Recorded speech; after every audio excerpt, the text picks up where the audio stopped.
Hello, good morning, everybody. My name is Deval, and thank you for joining our workshop today regarding understanding and configure a QuTS Hero NAS for optimal performance. And I'm joined with today with me is Daniel, and and today we're gonna go through. Let me share my screen first. A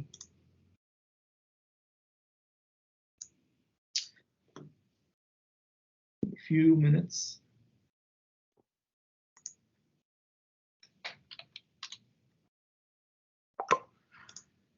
So we'll be hopefully helping you understand QuTS Hero better, the Zfs file system better, and how to optimize, for performance and safety and optimize for your use case. Yes. So let me share my screen quickly, and we can get that started. Now, if you guys have any questions during the workshop, you can always unmute yourself or put up your question in the chat, and hopefully we can we'll be able to answer that for you. But we'll have a dedicated Q&A session for you, so we can always go through that as well.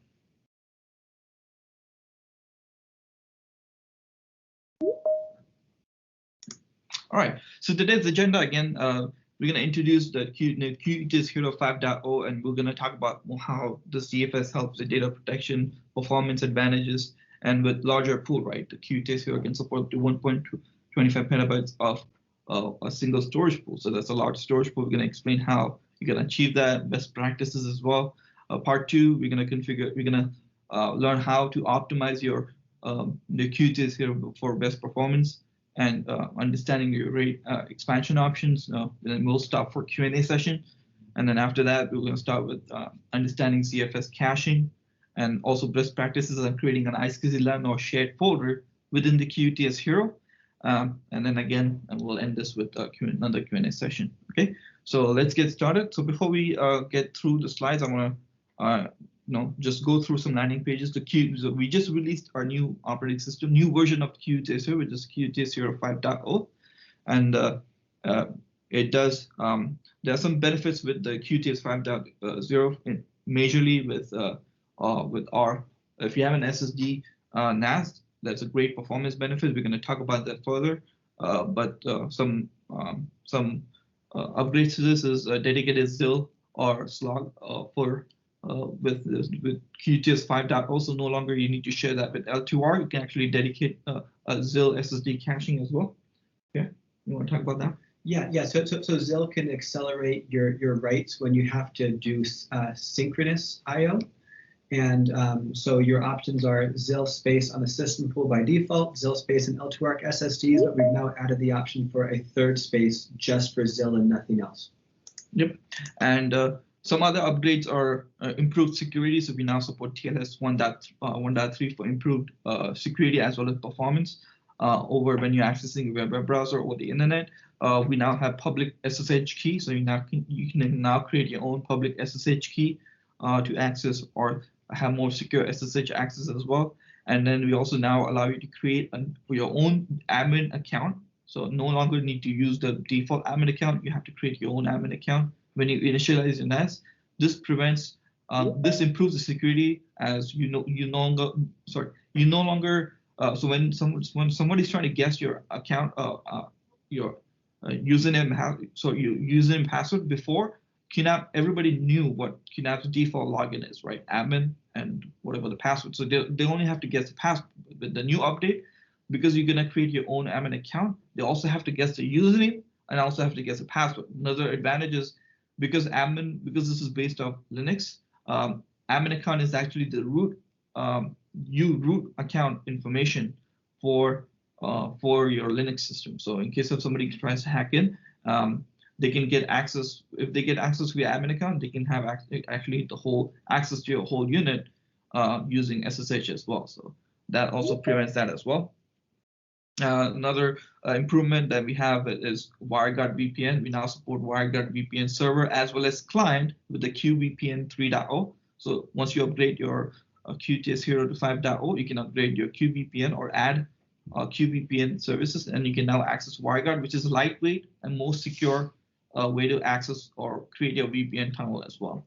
And we also now support Edge TPU for if you use the NAS for QUMAGI for object recognition, face recognition, and all those other features that QUMAGI provides. We now support M.2, so you can now purchase Coral M.2 accelerator or your USB accelerator. So you can now purchase USB accelerator or Coral M.2 accelerator that is only dedicated to do real-time video analytics for object recognition, face recognition. So it will be much more faster, and your CPU usage will drop because there's a dedicated TPU that's doing that particular process. And now we also added drive analyzer as well, so which is DA drive analyzer that you can purchase a license from, which with QNAP and U-Link technology, QNAP can now predict a drive is about to fail even before Smart can throw that error out to you, so you can do a preventive care by replacing the drive as well. And more importantly, you now have free exFAT support. If you have an external hard drive with exFAT format, you can just connect that to your NAS and no longer need to purchase a license for that. And also instant clone as well. So QNAP already had option to do SnapSync, which basically clones your primary NAS as storage, shared folder iSCSI into a secondary NAS. And then in case of the primary NAS goes down, secondary NAS can take over. But with now instant clone, you can actually clone that snapshot that you've taken or SnapSync snapshot that you've taken into another clone. So your original snapshot is intact and you can work on the clone. This is great for, as I mentioned, DevOps, that for app developers or database testers or analyzers. So because now you can actually clone your original snapshot into another snapshot, and then you can work on that cloned version. So you can test your applications, you can do other testing as well. You can do app development for that as well. Yeah, I'm gonna allow them as well. And then lastly, we now have QoS. So with QU-WAN SD-WAN works with QU-WAN SD-WAN solution. You can now have QoS. Basically, if you have a NAS with multiple network cards, and you can now actually use QoS to actually assign a network card to do high priority stuff. For example, if you do your NAS for SnapSync, you can actually have 25 GB card that does SnapSync, so have high performance because that's high priority, right?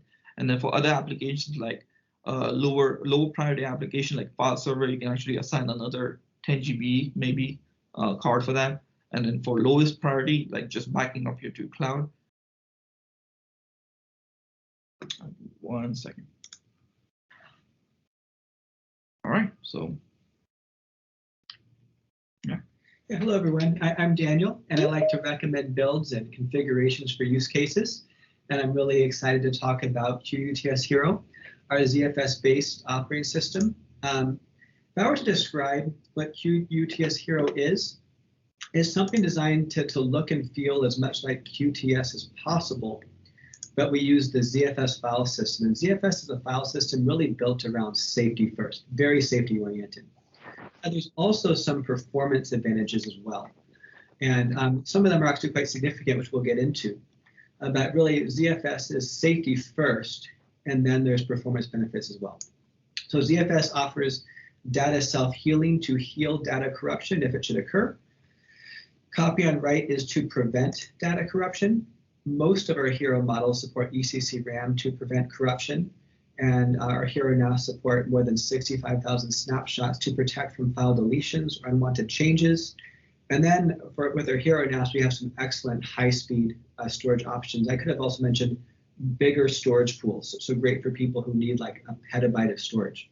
Yes. Now, the QTS, you had limitation of the maximum storage pool was 208 terabyte, and maximum volume was 250 terabyte, right? With QTS Hero, the storage pool can go up to 1.25 petabytes, so a very large storage pool, and then you can actually create a similarly large shared folder that expands your whole storage pool, or an iSCSI volume or iSCSI LUN that spans your whole storage pool. So you're no longer limited to 250 terabytes. You can actually go up to more than a petabyte of storage for your shared folder and for your LUN as well.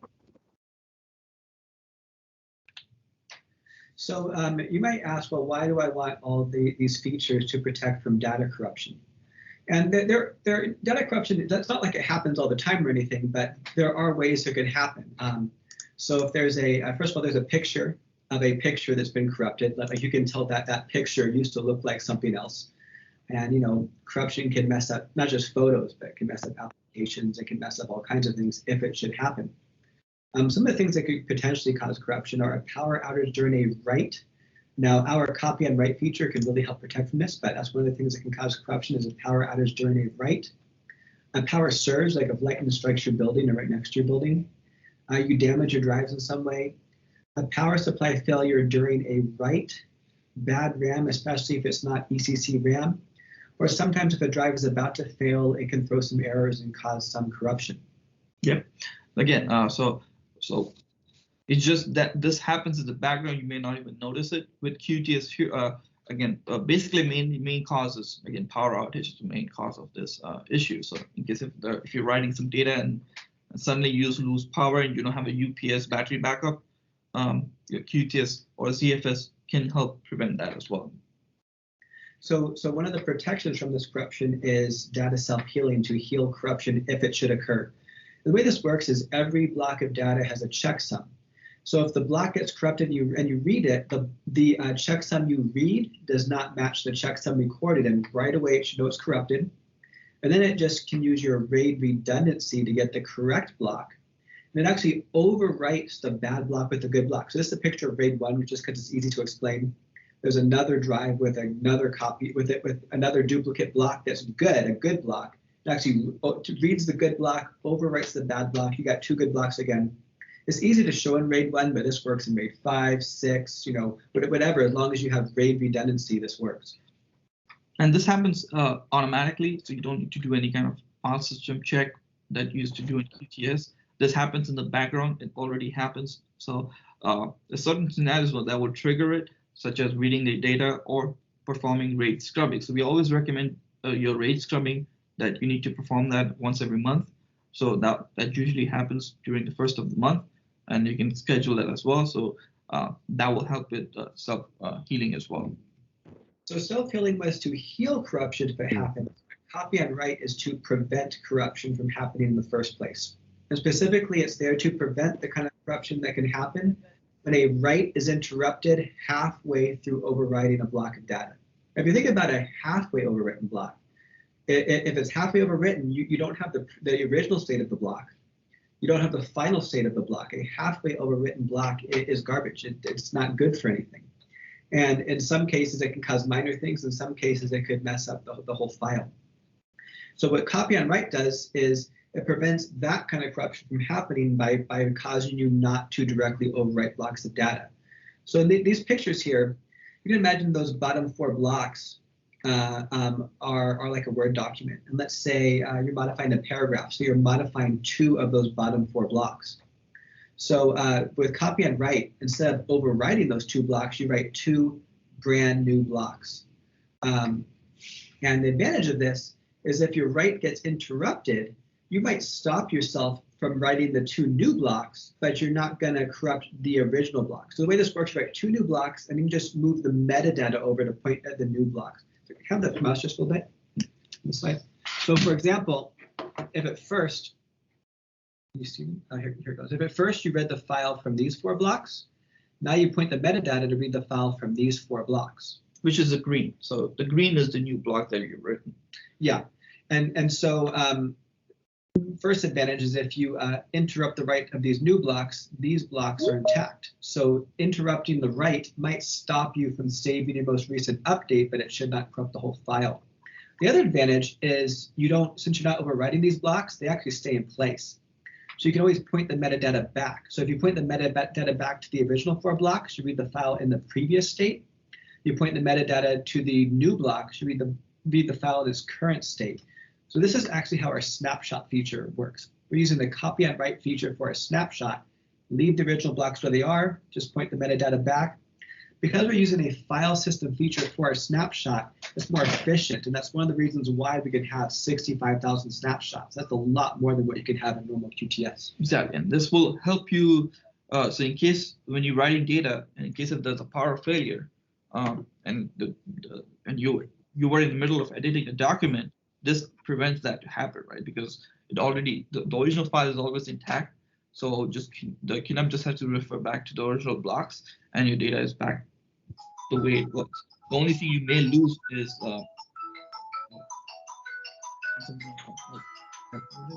please mute yourself. So perfect. So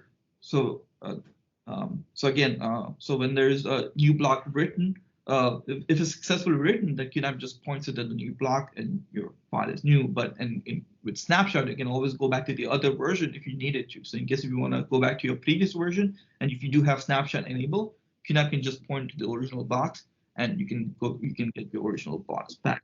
So what I was saying is, in case of the power failure and you were in the middle of writing the new block, the only thing you may lose is what you are trying to write, right? So whatever you're trying to write, is that the only point? That's the only data loss that may happen. But the original data that will remain intact within the QNAP.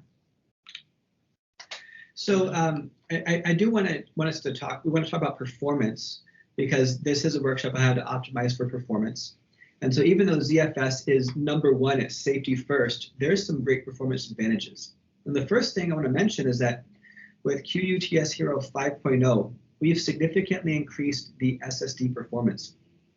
So if you look at like our TSH2490FU, we increased the read IOPS by about 300%. And that same hardware, just like a firmware update, increased read IOPS by about 300%. That's amazing. And then we increased the sequential throughput by about 50%. And now if you look at these numbers for the sequential, I think it's even more impressive than 50%, because the read from drive speed. So this here is the read from drive speed, because ZFS has RAM cache. There's the read from cache speed and the read from actual drive speed. The read from drive speed, now 7,492 megabytes a second. Now before, it was 3,489 megabytes a second. So we actually more than doubled the read from drive speed. But I think the reason why we're just saying 50% gains is that we were not able to double the read from RAM cache speed. We did increase it, but we weren't able to double it. And so the RAM cache speed matters, but in a lot of cases, the read from drive speed matters even more. So we more than doubled that. That's very significant performance gains for QuTS 5. Now, I do want to mention, though, that these extreme gains, the most extreme gains are when the SSDs are really fast.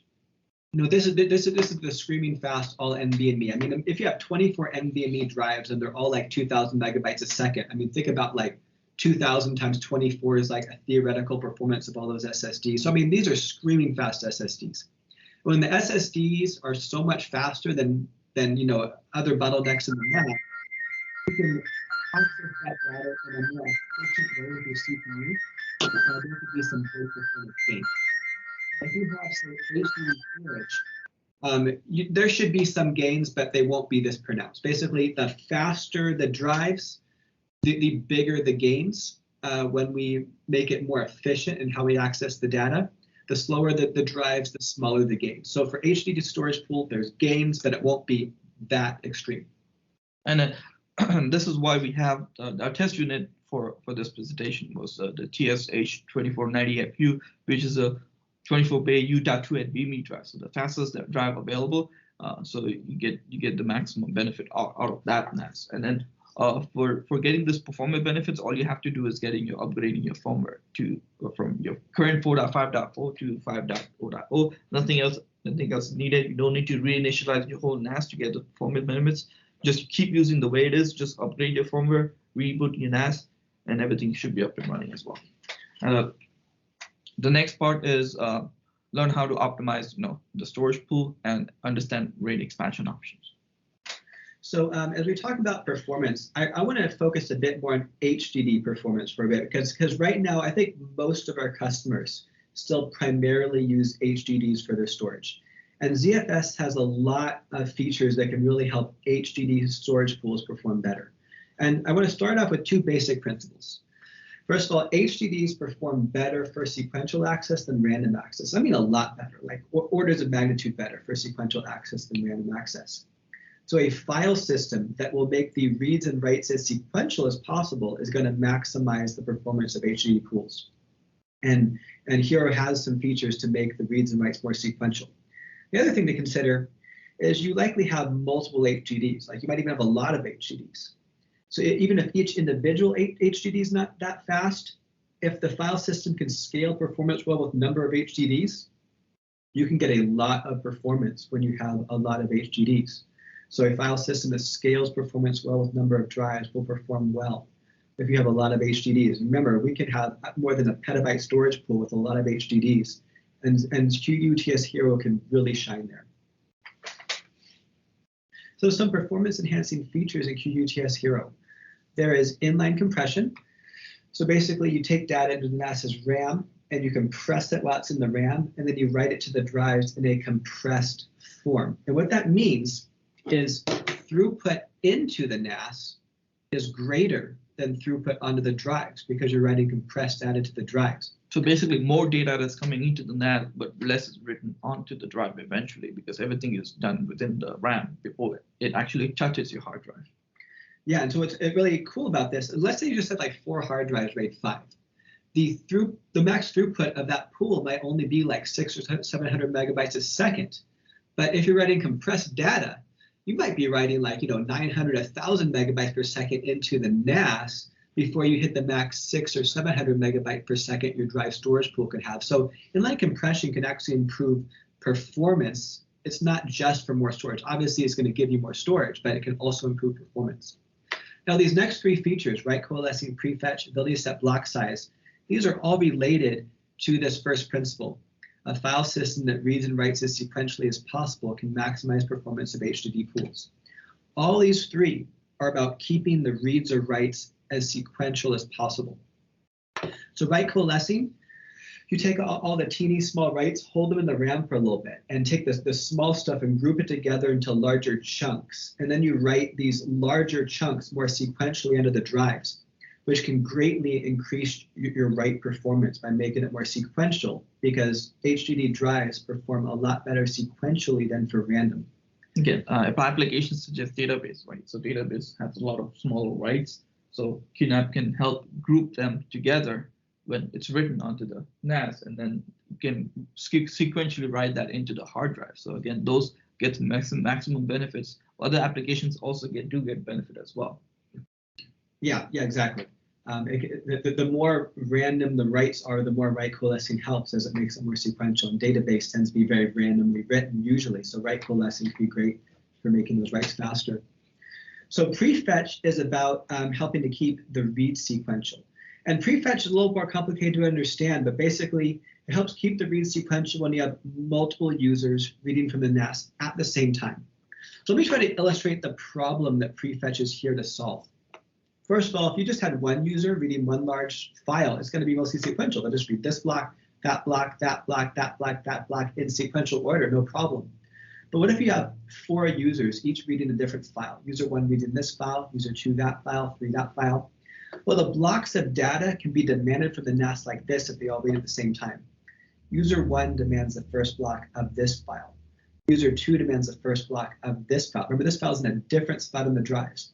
User 3 demands the first block of that file. User 4, first block of that file. User 1, second block of this file. Every block that's demanded is demanded from a different file and a different spot of the drives. So now you have blocks of data being demanded from the NAS in a non-sequential order. What prefetch does, it allows you to read asynchronously. What that means is you can read blocks of data in the order that is sequential instead of reading blocks of data in the order that they are demanded. So prefetch is there to recognize a pattern of sequential access. So it might recognize, oh, for this stream, this person's reading in this direction, this person reading in this direction, reading in this direction. So then instead of reading this block, then read that block, read that block, read that block, it can maybe read, let's say on average prefetch 6 blocks. Let's say on average read 6 blocks sequentially, then jump here and then read 6 blocks sequentially on average, then jump here, read 6 blocks sequentially on average. I mean, sometimes you'll prefetch maybe more blocks, sometimes less blocks, but let's just imagine an average you prefetch 6 blocks. So now instead of jumping to a new place every block, maybe on average you can read 6 blocks at a time, much more sequential. So prefetch helps make the reads stay more sequential when you have multiple users reading at the same time. Now, the other thing to help keep it more sequential is the ability to set block size.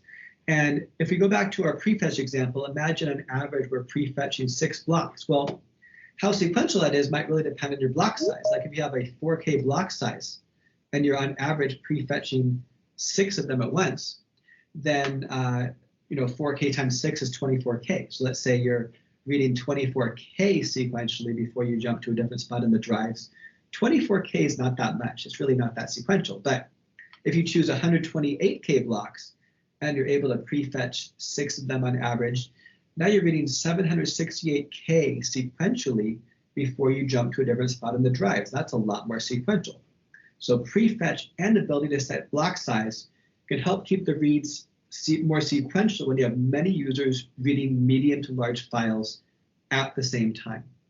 Exactly. So applications such as media streaming, file server, or video editing, those are great examples where you would get the maximum benefit for using block size and the prefetch method. Is because those first of all, you have multiple users accessing different data, right? So prefetch can help understand which blocks needed to be prefetched, and also they do read, and there are large chunks of data. So there's always it's always large block size that QNAP has to fetch for that user. So again, file servers, video editors, or maybe media streaming are the users who will get the maximum benefit out of this feature. Right? Yeah, exactly. Like if you're just reading random stuff, a bunch of tiny files, and it's just random by nature, prefetch is probably not going to help. But when you're reading medium to large files, it's great for video editing. Now, I want to just take a moment to be fair to other file systems and say a lot of other file systems do have a prefetch feature, but Zfs Prefetch is especially advanced. Like one of the things it's good at doing is recognizing a sequential access when it's sequential on a stride. And here's what I mean by this.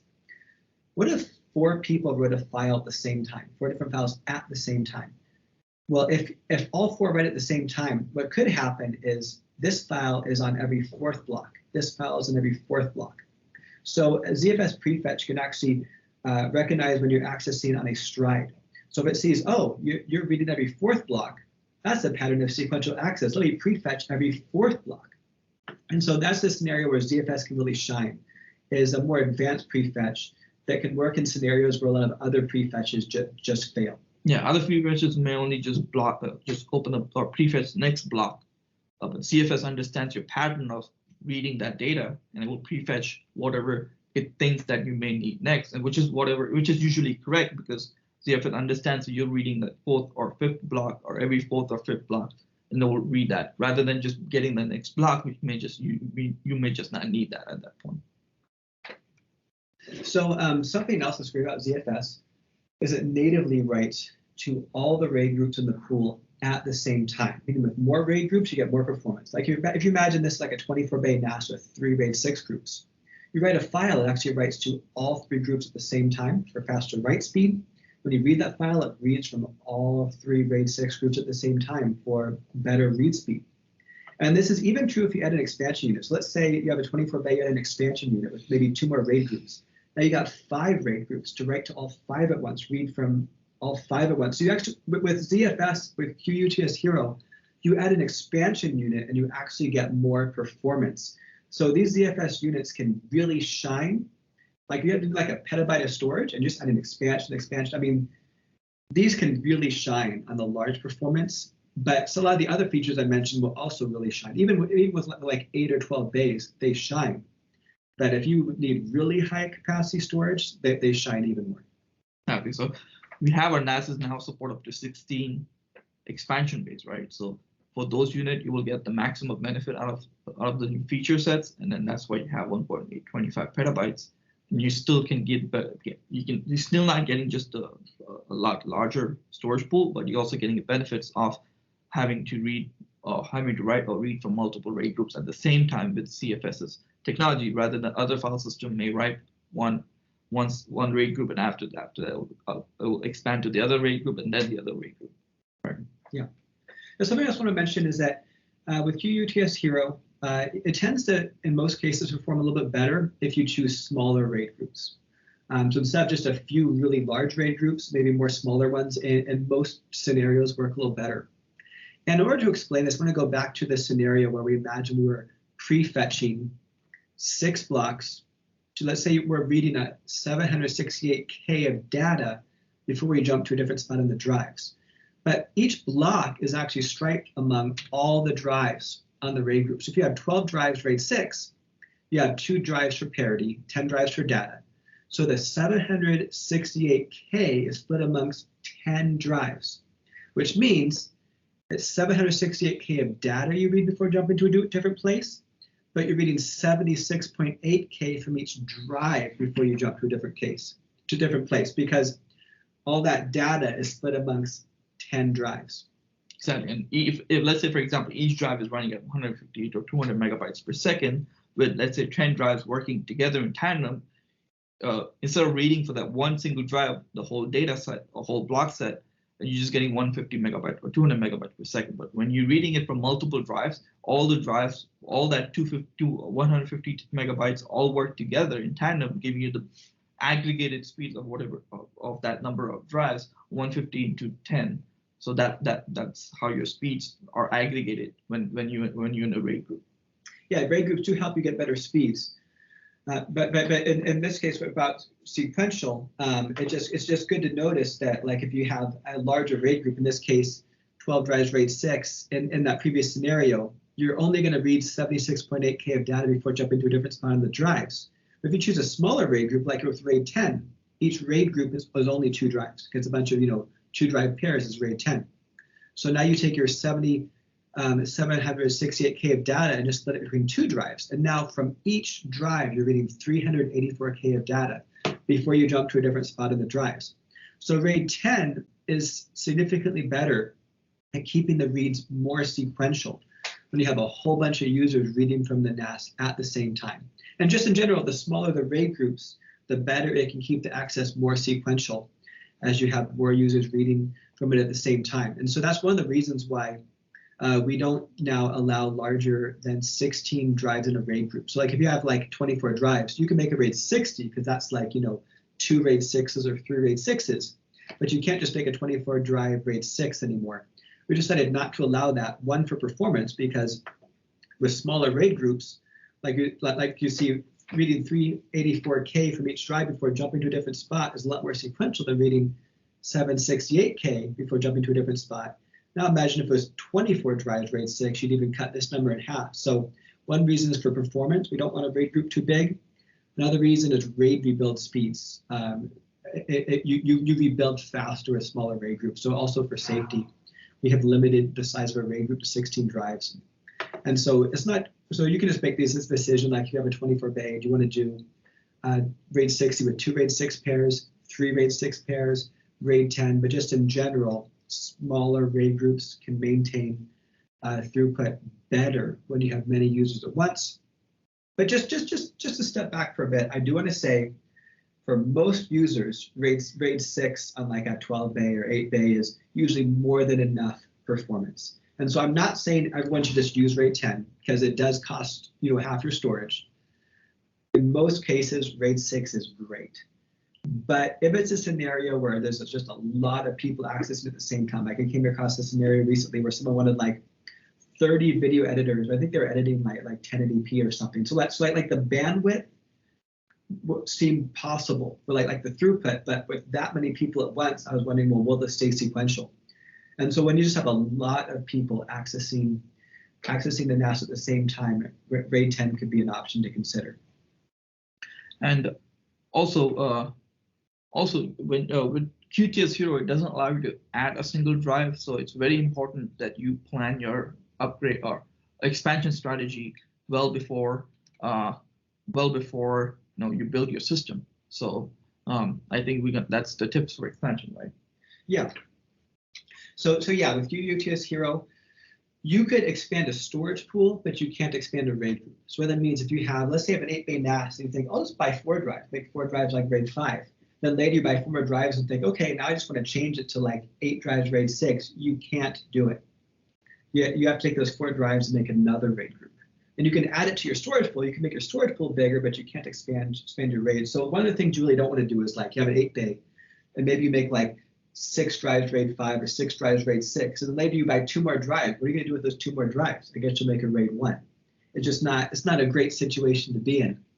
So with QuTS Hero, if you can afford it, it's often best just fill all the drive bays with drives.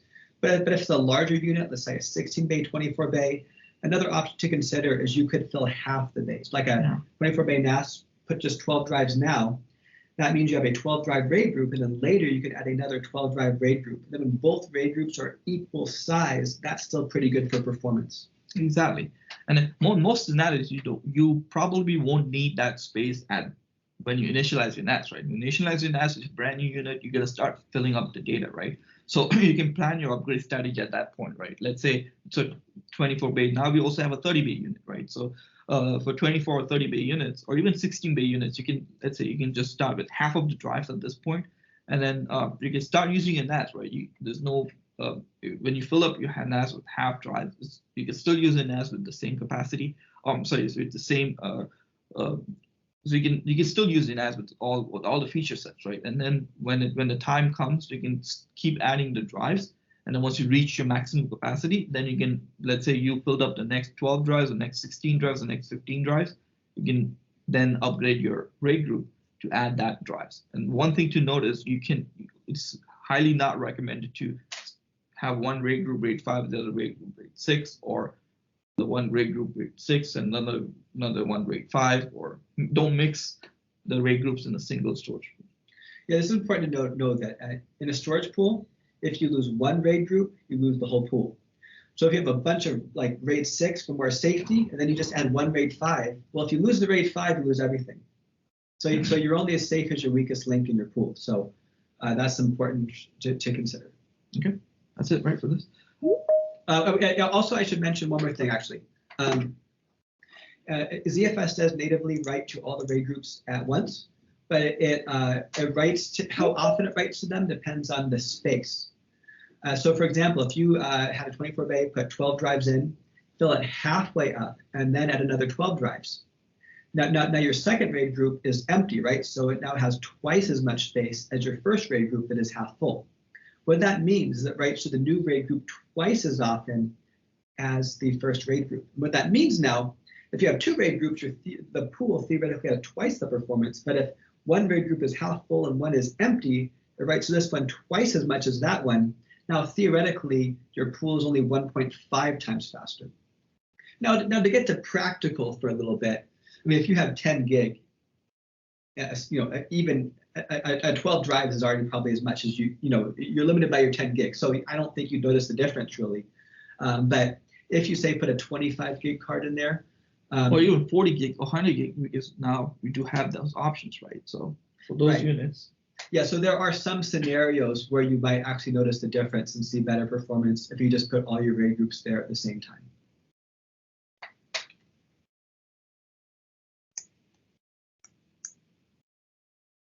Okay, before we get to the live demo, there are a few questions that we have. So first is, good morning, new owner of TS453A using QuTS Hero. Oh, Gary, that's great. Yeah, the 453A does support the new operating system, so you can upgrade that to QuTS 5.0. Another question is, I think it's referring to the RAID 10. I think that's what it is, because it's saying that it's great for performance, but has a big impact on available space. Having 3 RAID 6s instead of 1 RAID 6 is actually get better performance, right? So it's correct. Right? So having multiple RAID 6 groups and then one single storage pool is better for performance.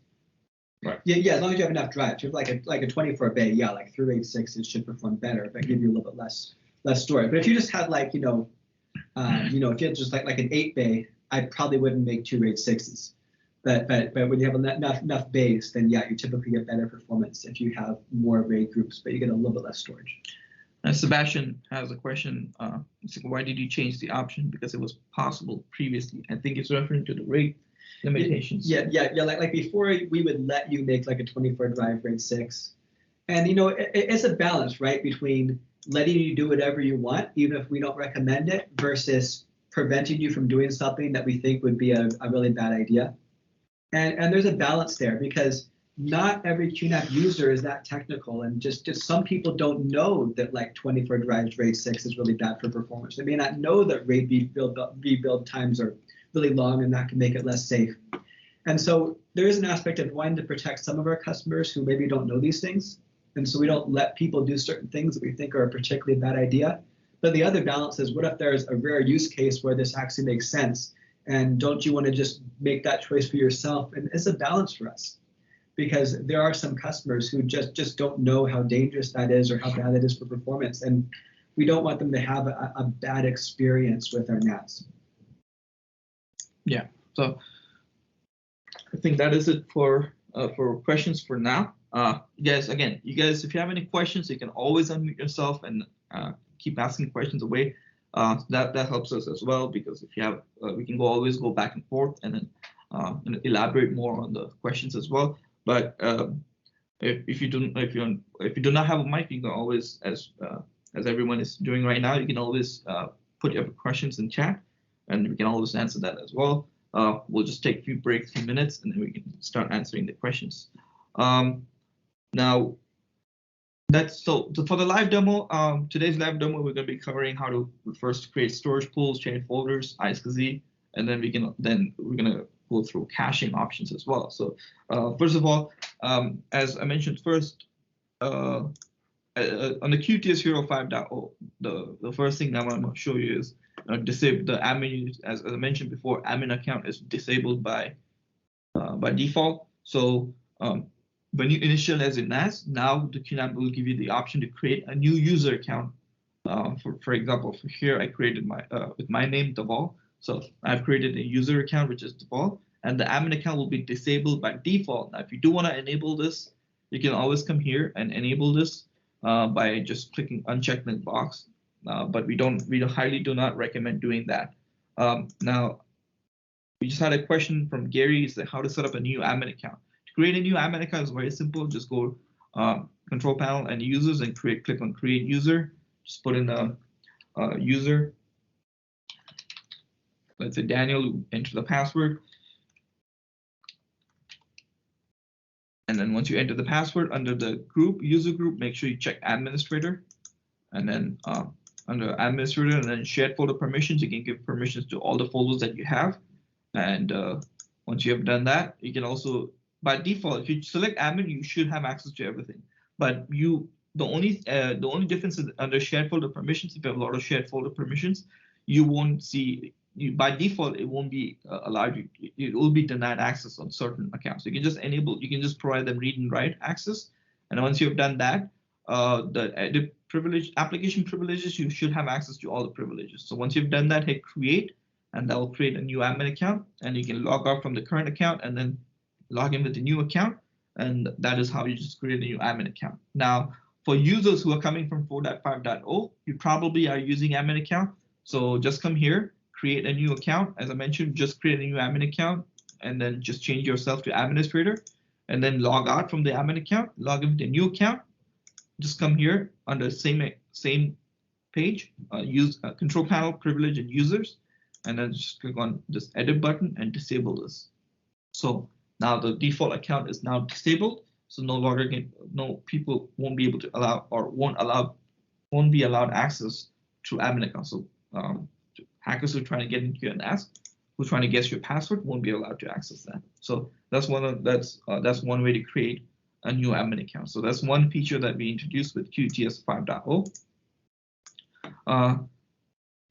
Now continuing on further with the demo today, so we're gonna first now create a storage pool. So creating a storage pool, I'll show you how to create a storage pool. To create a storage pool, you go to storage and snapshot and storage/snapshot, and then we already have a storage pool created. Now, I think we want to talk about some tips and tricks here. So if you have for ZFS NAS, we always recommend to have SSD storage pool, at least the first one, your system pool, because the first storage pool you create will be your system pool.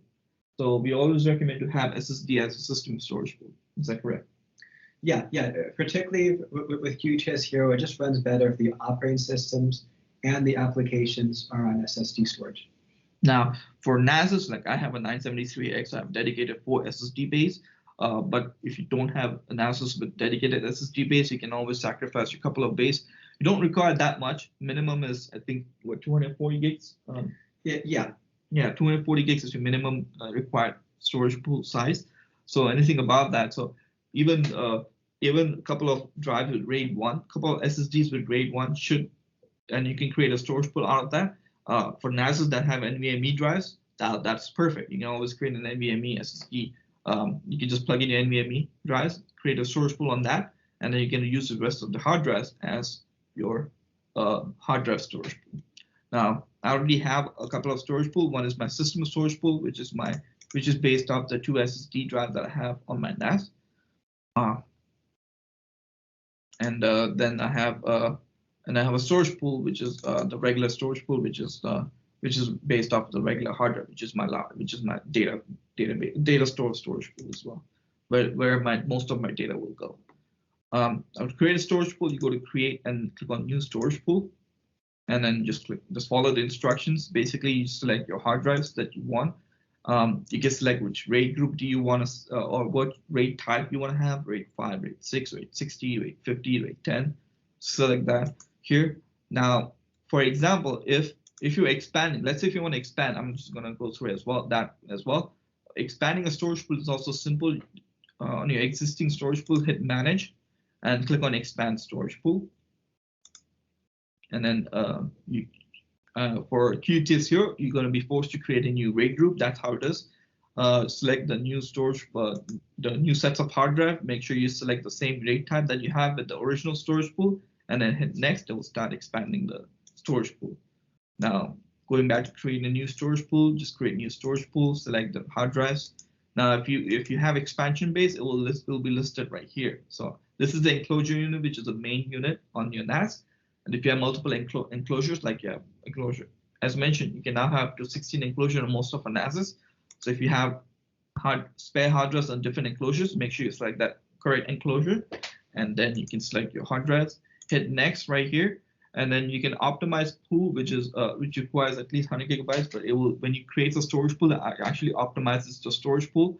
And during optimization, you won't be able to access the storage pool, but it optimizes for performance. So I do highly recommend doing that. It's just depending upon the hard drive size and SSD drives, it may take a while to optimize it. Once it's done optimizing, you can then start using your NAS.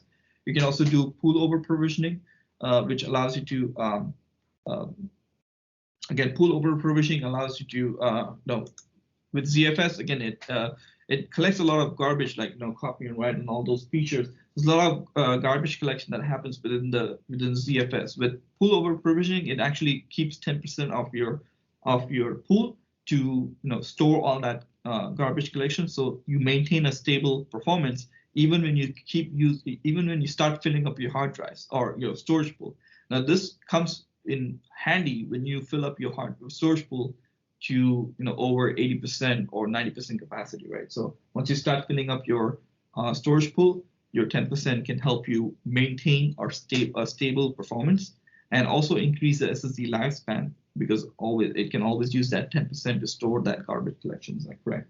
Yeah, and then also we even recommend that like at least 10% over provisioning for HDD storage as well. And remember what I said about copy on write? It'll often leave those old blocks of data in place, so you can put the metadata back.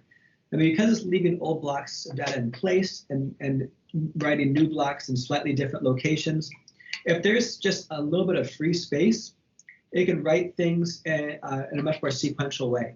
But if the NAS gets like 99% full, it can get really fragmented. So you pretty much don't want a QuTS Hero NAS to ever get more than 90% full.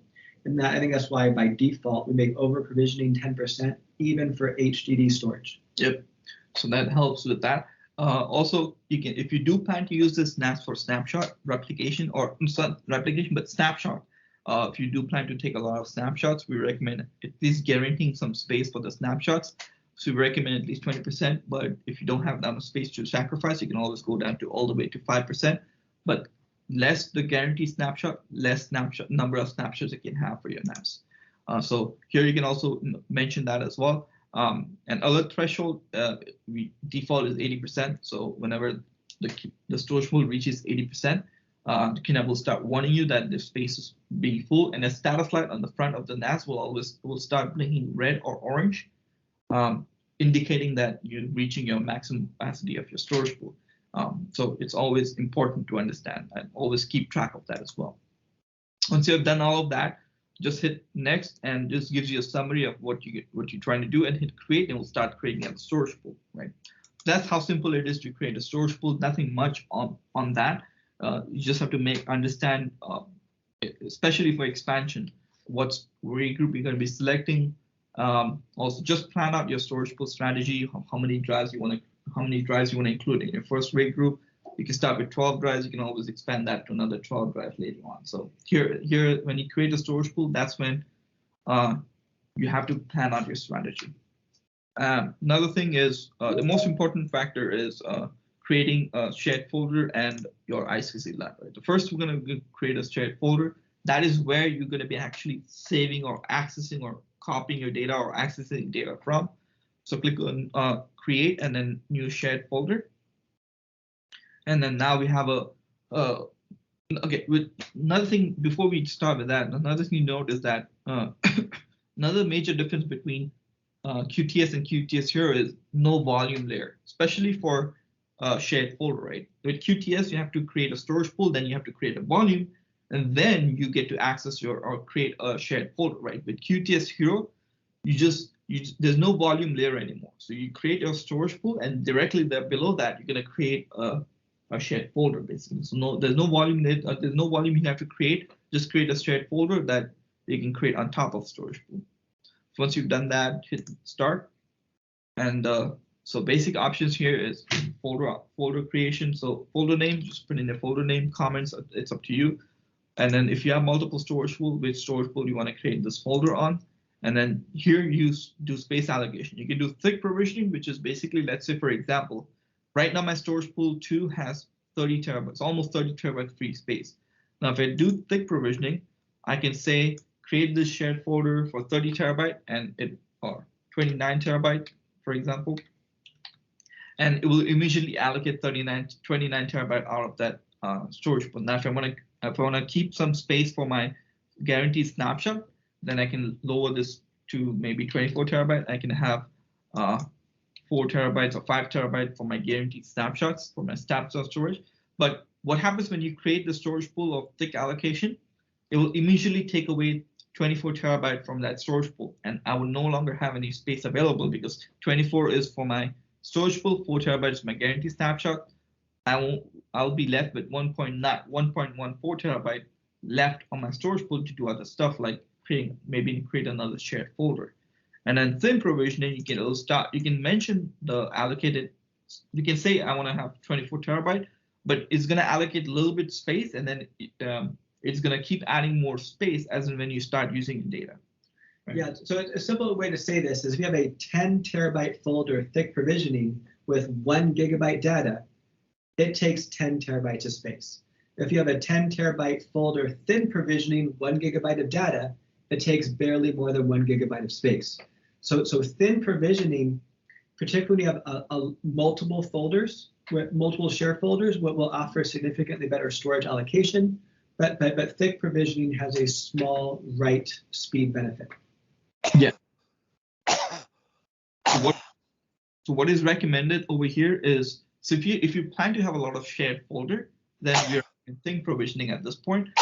Let's say, for example, for file server or for video editors, actually not for file server, because file server may have multiple folders for different departments, right? You have accounting, you have marketing, you have support. If you have multiple departments with multiple different shared folders, thin provisioning is the way to go. But for users who plan to just have one single folder and just dump all the data in there, like video editors do usually, then you can just create thin provisioning and then just allocate all the space for that particular folder. And there you go. You just don't have to worry about that anymore. But for users who are going to be having a lot of shared folders, then thin provisioning is the way to go. VMware accounts or file servers, those will have different things. Another thing to note is that when you do thin provisioning, it doesn't allow you to do select guaranteed snapshot. You just have to keep track of the snapshot space yourself, because when you do thin provisioning, you don't allocate all the space. You have a lot of space available on the shared folder. It's only when you start adding the data is when it's going to start growing on your storage pool. So there's no guaranteed snapshot at that point. You just have to understand where you want to keep. Just have to keep track of your usage on your NAS and make sure you don't use over 20 or over 80%. So that alert threshold, when you reaches 80%, that means, and you are using snapshots, then you want to make sure you stop using at 80% and then start deleting some data to free up space or add another RAID group to expand your data. Right? Yeah.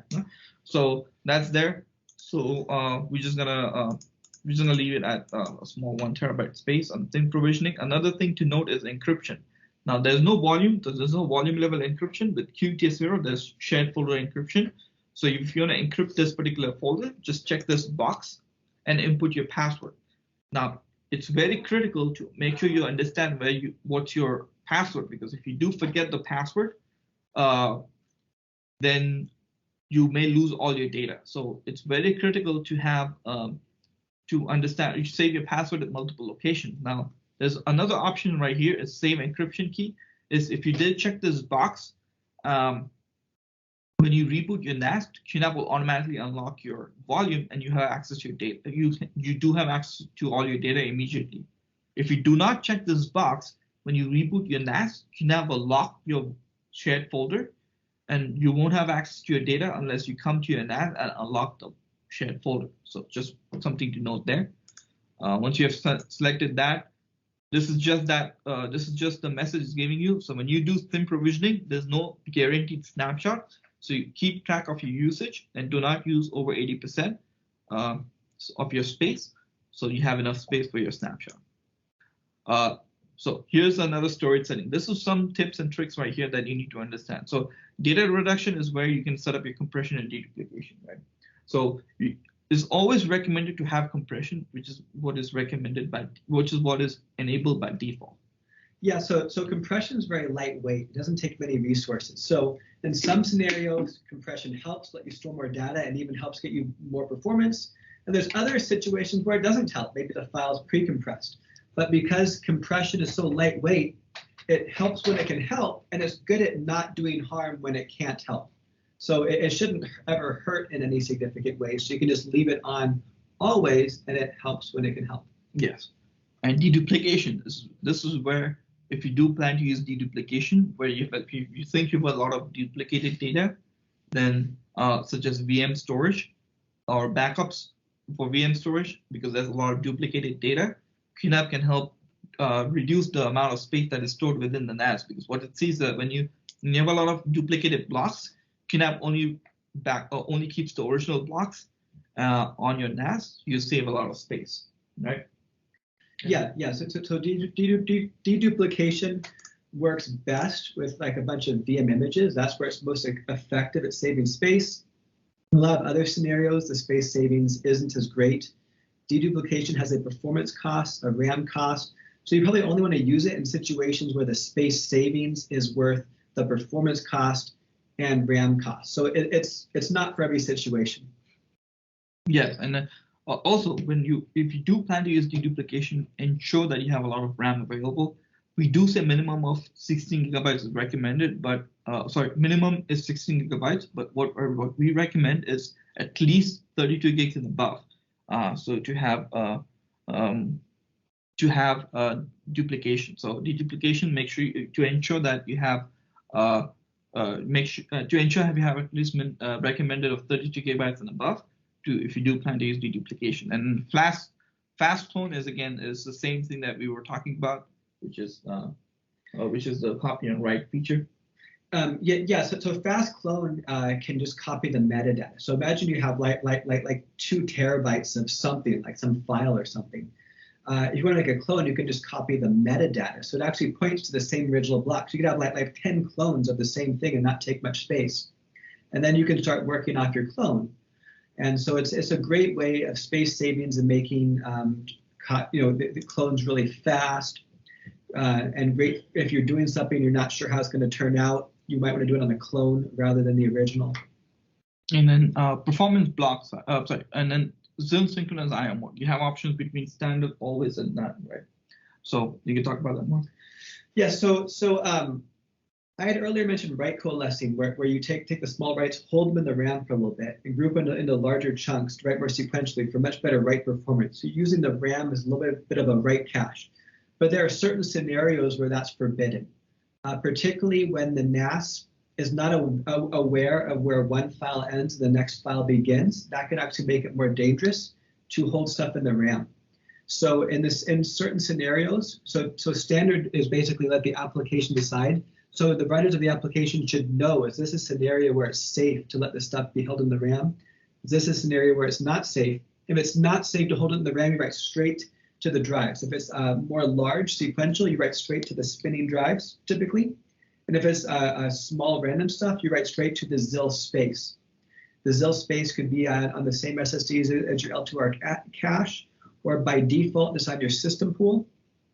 So for ZIL synchronous I/O, it's about when do you write straight to the ZIL space, and when do you use RAM as a cache and do write coalescing. Standard is let the application decide. That's almost always the right thing to do.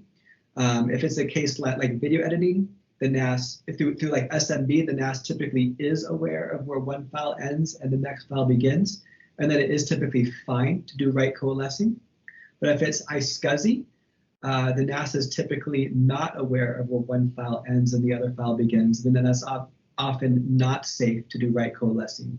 The application should know. Standards is let the application decide. Also with VMware and NFS as well, it's also another scenario where it QNAP will not know where the file started and ended. So in that scenario also. So we always recommend to have it standard. Always means that it will always do synchronized I/O mode, and then none means it's just write straight to the hard drive. So, but just a tip, just make it standard, and that you should be fine on that part. Another important feature that you remember, or something you need to consider when you're setting up your shared folder is performance block. So we do have standard performance block that we have 128K for larger files, and then we have 64K for Hyper-V, 32K for VMware, and then 4K for like database applications. So if you do plan to use this NAS for database applications, then 4K is highly recommended. For any kind of database application, media application of small file sizes, that 4K is recommended. If you do plan to use NFS for VMware, 32K is recommended. But anything else like file server, media streaming, video editing, then we recommend, or even backup servers, 128K is recommended. So it's really important to choose the right performance block to get the maximum benefit out of your NAS. I should probably add something here. For deduplication, it takes a lot of RAM, but how much RAM it takes depends on block size.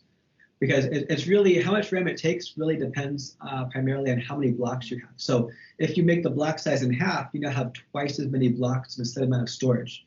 So if you want to, even though for VMware or something, we recommend 32K. If using deduplication, you want to think about this, just because 32K dedupe might take 4 times as much RAM about. If you're doing like 4K for database, I don't think you should even consider deduplication. It'd be astronomical amounts of RAM. So block size affects the RAM used by deduplication. It also affects how much RAM cache needs. Yep. And so that's one thing.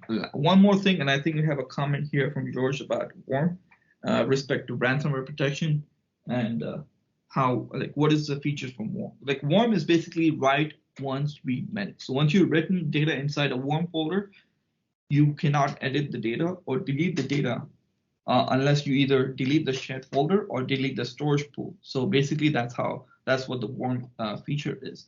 Now, if you enable WARM on a particular folder, you do have 2 options right here. You have the enterprise option right here, and then you have the compliance option. Enterprise option is more lenient versus compliance. So enterprise, once you've written the data within the shared folder, you cannot modify or delete that data within that folder if the WARM is enabled. You can only delete the data once you delete the whole shared folder, right? So if you delete the whole shared folder, that you can delete the data. With compliance, it actually gets more strict. With compliance, you cannot even delete the data if you delete the whole shared folder. It won't allow you to delete the shared folder. You actually have to delete the whole storage pool and all the data within that storage pool to even delete the original data that you have written within the shared folder. And you can't even modify the data. So Yes. a big part of this is you can prove that the file on here now is unmodified from how it was when you put it there. Yeah, so by default we have the I think the default is compliance, so you can think sorry enterprise, and then there's another option called log delay, which is basically is that all the file that you have added will be modified until the log delay expires. So once you write data, by default is 1 minute. So after 1 minute, you won't be able to write anything or delete anything within that folder. But if the log delay, once the log delay expires, that the data is logged basically. So you can either check this box or uncheck this box, or you can also specify, I think, 168 hours and 59 minutes is the maximum time that you can do for log delay. So you can delay for that many hours or days, and then you can still modify the data within that shared folder. And once that expires, the data is locked permanently. And then retention is once again, you can set up your retention days for how much data that read only. So it's basically read only at that point, right? So the read only attribute will be checked within that data. So the retention is basically how long you want to keep that read only attributes enabled within that particular data. So you can basically you can ask the QNAP to retain the data for 1 day, 1 year, 1 month. So when you write that data within that folder, it will so let's say, for example, if you keep it for 1 month, that data will be read-only state for 1 whole month, and after that expires, you can edit the data off of the NAS. So basically, that's how the worm works. So that's basically the basic intention of worm. Worm is intended to keep your data to keep it intact in its original format. Is that correct? Right. So basically, for compliance purposes. So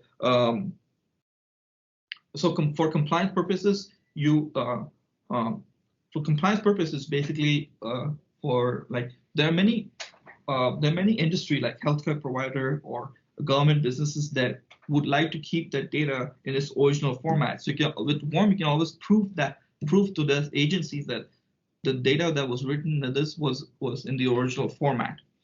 So there's a question is, so one must set log delay to allow required write time.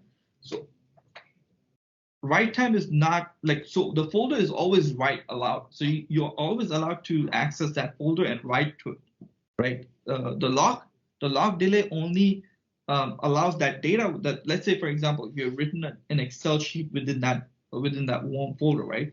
The log delay will, let's say, for example, if you keep the log delay by default, which is 1 minute, you can edit that Excel file for a whole minute before that Excel file, that log delay expires, and the Excel file is then at that point read only. So you cannot edit that data or Excel file, but you can always write new data in that shared folder. Even with the log delay expires, you still are able to write new data. You can always write another Excel sheet, a third Excel sheet, fourth Excel sheet, fifth Excel sheet with no problem. It's only editing or deleting that the first Excel sheet is stopped after the log delay expires. Hopefully that confirms that question or answer. For an analogy, I ever sent an email and like 10 seconds after you hit send, you made a mistake. And so it's that kind of thing. You put this on here, it's now going to be unchangeable for years. But if you realize you made a mistake in the first minute, you could potentially correct the mistake. After a minute goes by, you can't change it if the log delay is 1 minute. Exactly. And similarly, retention is for a whole month. You cannot edit the Excel file, but after the for a whole month, after that, the retention expired. You can now edit that Excel sheet. Basically, that's retention. So by default, retention is always disabled, and log delay is enabled for 1 minute. You can also disable that to be more compliant. And once you've written, that's it. It's done. Applications such as backup or other applications may not work. So if you're trying to use, if you're trying to use third-party applications that's writing to this data, you have to ensure that application does not require editing the original data. For example, backup applications, right? There are certain backup applications that will write a small hidden database file that it needs to see, because it needs to, usually backup softwares are like the software that will incremental backups, right? the way incremental works, maybe in certain backup softwares, it will write a small hidden file within that folder, and it needs to look up that hidden file and edit the hidden file to make sure it does the next backup and the next backup. So warm folder may not work for those backup softwares because it cannot edit the hidden file that is within the warm folder. So some applications may fail when you have warm enabled. So warm is best used in a manual case scenario where you're trying to copy something and you understand that it's warm folder, you cannot delete something or edit something. Yeah, I think George had that point, right? Veeam BU jobs to it. I think Veeam would fail when you try to do on a warm folder. I think Veeam, you may have to check with Veeam. I think they may have a feature that allows you to do a backup job to warm folder, but on the QNAP's end, it may fail. So just in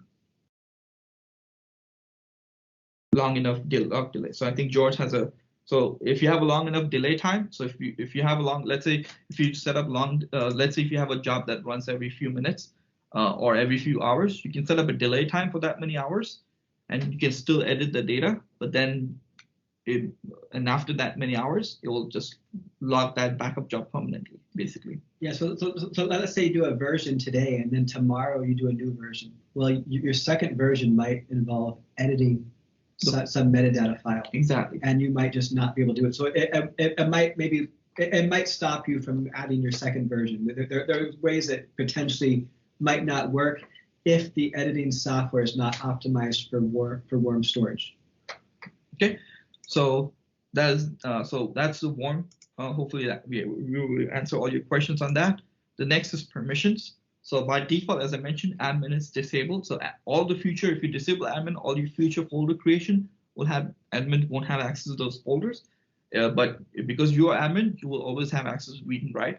And then you can actually deny access. If you have more users, you'll be listed down right here. You can deny them, either provide them read only, deny access, or read and write access, basically. And then here is basically the privilege settings for your. This is just Samba settings, right? You have op locks, Samba encryption, all those features that are enabled right here. Is the same feature sets that we took from QuTS, so it's the same thing. The only thing I want to note is a couple of things right here. If you do plan to use this folder as your time machine backup, then you want to enable. You can make sure to enable this particular box, and time machine will be, and then you can use this folder as a time machine backup. Another thing is op locks. You can enable this or disable op locks. By default, it's enabled. And if you want to hide this folder in your network drive, you can just check this box, and you won't be able to see this folder in your network drive as well, basically. So that is it. You can also do guest access right here. So if you want to have this folder for guest access, we can read only, read and write, and all those right here. Hit next. Summary just gives you information about the summary that you have, and then hit finish, and it will create the shared folder for you. All right. Anything else you want to add here? That's it, right? Yeah, I think I'm good now. All right, perfect. Now, before we move on to the next part, which is creating an iSCSI LUN, I want to give it a few more minutes and we'll take a 5-minute break for any Q&A, any question and answers. I was able to answer all your questions while on the go, but if you guys have any further questions, you can either unmute yourself or just put that in chat, and we'll help answer that for you.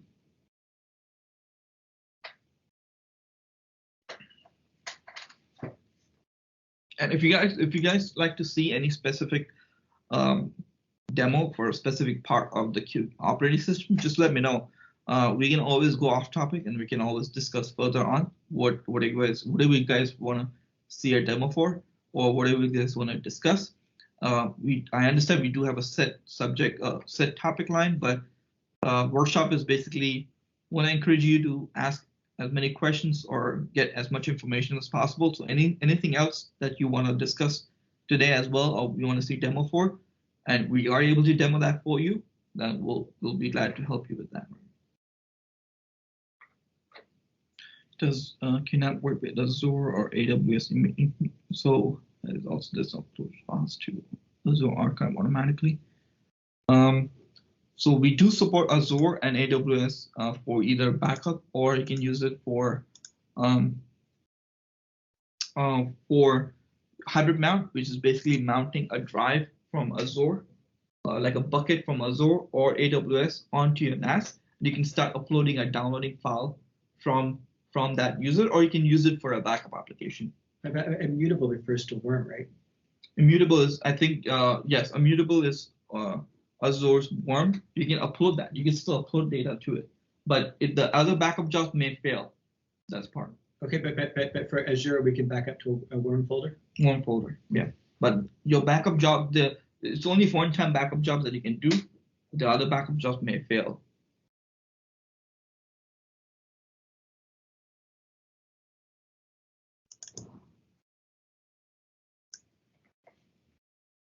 AWS object locking, we are working on that, but currently there's no update as of yet.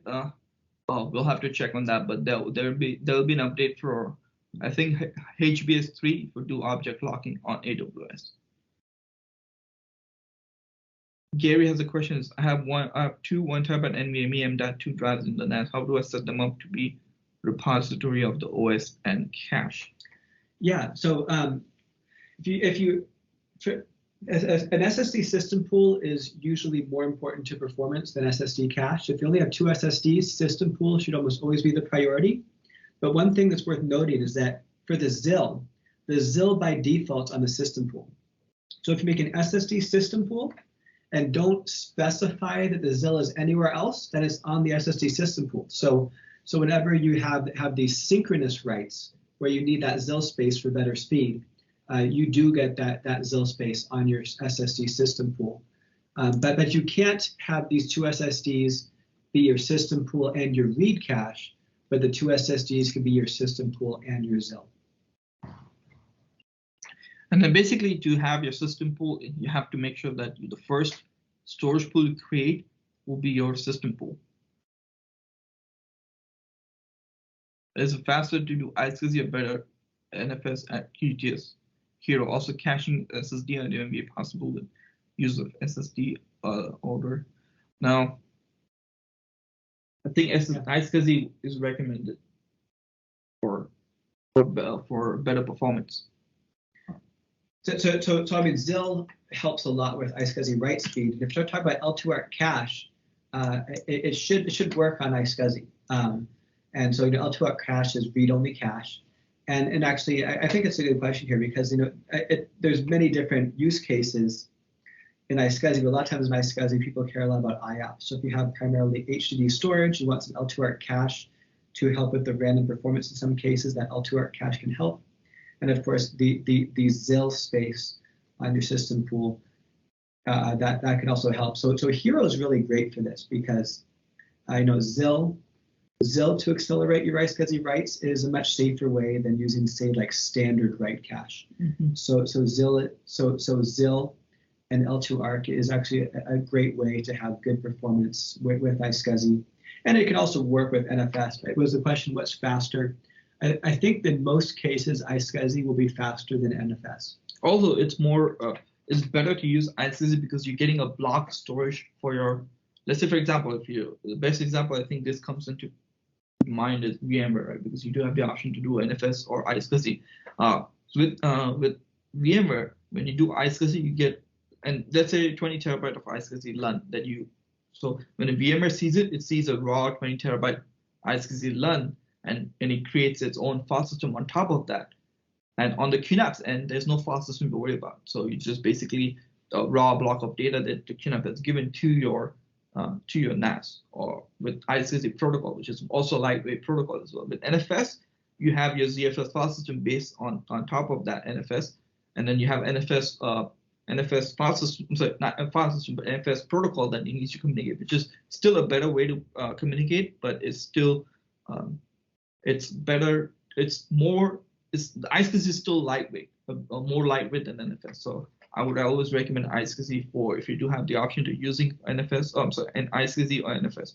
There are certain scenarios that NFS is better than iSCSI, and that will be file server, right? File server, You can also use a Windows computer and do an iSCSI raw space and then just format that with NTFS or exFAT and then use your QNAP. And you can use your QNAP iSCSI into a Windows computer, but if you're using it for file server, then you have to use your Windows to share your data out to other computers, right?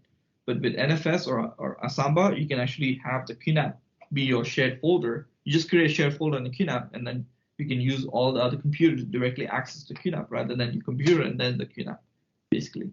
But for like one-to-one connection, basically like VMware, it's just one-to-one, then iSCSI would be better. So this question, the last question is a good one, right? Can you move the system pool? Let's say you set up your NAS and you did not know that you're supposed to have an SSD system pool. And by default, the first pool you make is your system pool. So now if you make an SSD pool after the fact, it's not your first pool.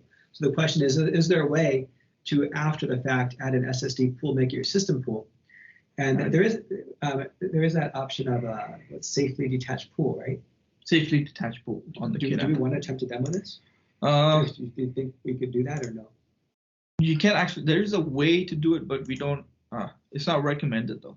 Okay. Where you can safely detach a pool and then you can add your SSD and then create another pool, but we don't recommend doing that actually. Okay, so basically just really try hard to remember to get this right the first time. Make the SSD pool first, then make your HDD pool, because though there might be some other ways, the other ways might have some risks. So we're not recommending changing it after the fact. So we're highly recommending just, so I guess in this case, what can you do? You can contact our tech support and see if tech support feels up to helping you do this in a reasonably safe way, and they could advise if you're in that situation. And then we also have put in a request to developers to see if there is a way, because when you create a system pool, that actually a lot goes into creating that system pool, right? You have all the configuration, backup configuration, everything is all stored in that one single volume. To move all of that to another pool, it's actually difficult to move that. So that is the reason we don't have a simpler way to do that option. But we do have, we have actually asked a developer to see if there's a way to actually do. There's a way to move system pools, but as of yet, there's no recommended way of moving your system pool.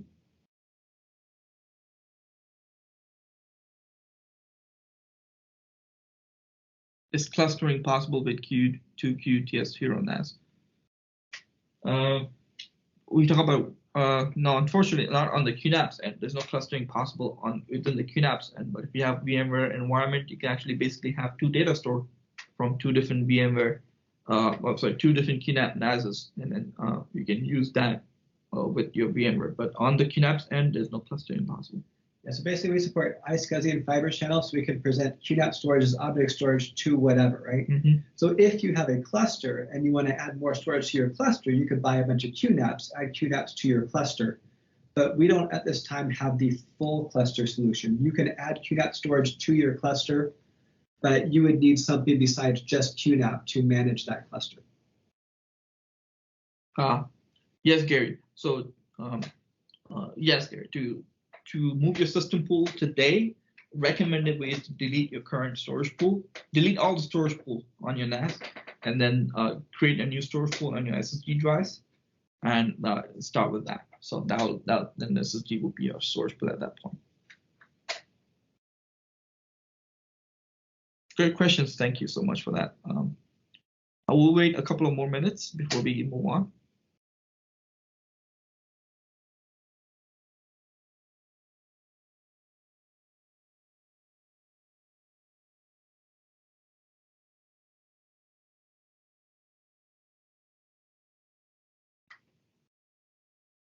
It's cold today, huh?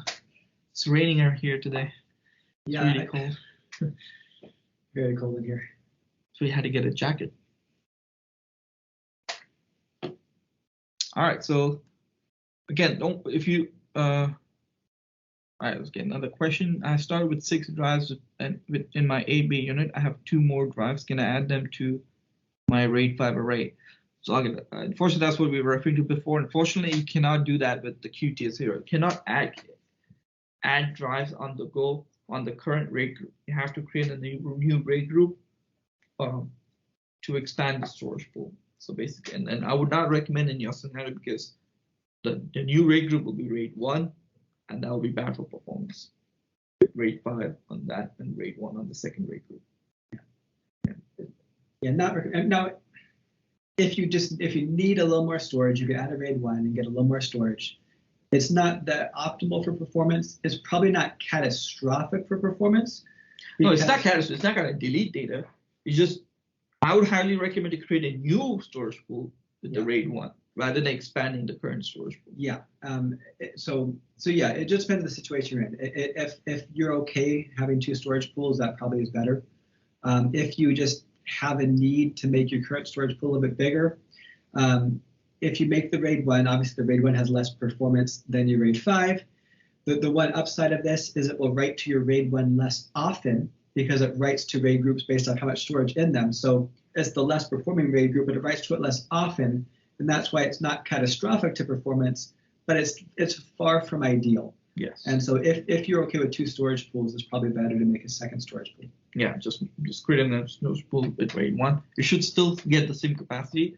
It'll just be 2 different folders. You have to worry about that at that point.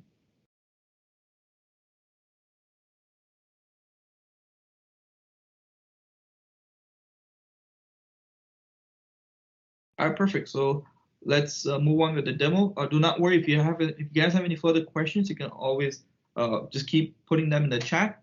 As I mentioned, we also recommend unmute ourselves as well. We'll have a Q&A session in the end as well, and we'll keep continuing with the demo for now. Okay. So next part I want to before we move on to caching, I want to show is I6Z creation. So you can create a new block-based LUN on your QNAP NAS, which is basically an I6Z LUN. So create a new block-based LUN, just click on create on the same page and click on create. Most of the scenarios will remain the same. So whatever we discussed before also applies here as well. So LUN name, you can just put in your LUN name, storage pool, which storage pool you want to have this LUN on. Thin provisioning, thick provisioning. Again, here I would recommend thick provisioning or thin provisioning, right? So it depends, for right? LUN, it depends on the situation, right? Like if there's a VM in there, how are you using that? How are you using that VM? I think a LUN would. It depends on the use case. So for VMware, maybe thin provisioning would be better. Or if you have one-to-one connection, just using it for a Windows computer, Windows 10 computer, and just using it to expand the computer storage, then just thick provisioning and just add a few terabytes of it, and then just add that to your Windows 10, and you don't worry about that anymore. And then the capacity, you can select the capacity that you want. Again, it's the same scenario. If you do thin provisioning, you don't have to worry about the guaranteed snapshot space, but you do have to keep track of your usage.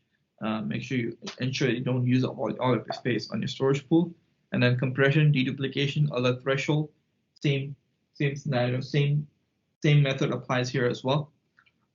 Fast clone, synchronous I/O, everything remains the same here. And anything that you want to add here? No, I mean, because it's very similar to yeah. The only thing you have to do understand is performance block, right? So yeah, listed Hyper-V here. It didn't list that in the folder, which makes sense. Yeah, so Hyper-V basically allows you to do Hyper-V only allows you to do iSCSI. So iSCSI, the 64K is listed right here for Hyper-V, and then 32K for VMware, and then for other applications, it's the same thing that we discussed. So there's nothing much different between that. Most use case scenarios for iSCSI is again Hyper-V or VMware, right? So you have to ensure that you select the correct one. I think by default it selects Hyper-V, which is 64K. So if you do plan to use this VMware for your VMware scenarios, ensure to select 32K. Just don't forget to do that because that optimizes better for performance. So ensure that you select 32K for VMware, and then you hit create, and that will create your storage pool.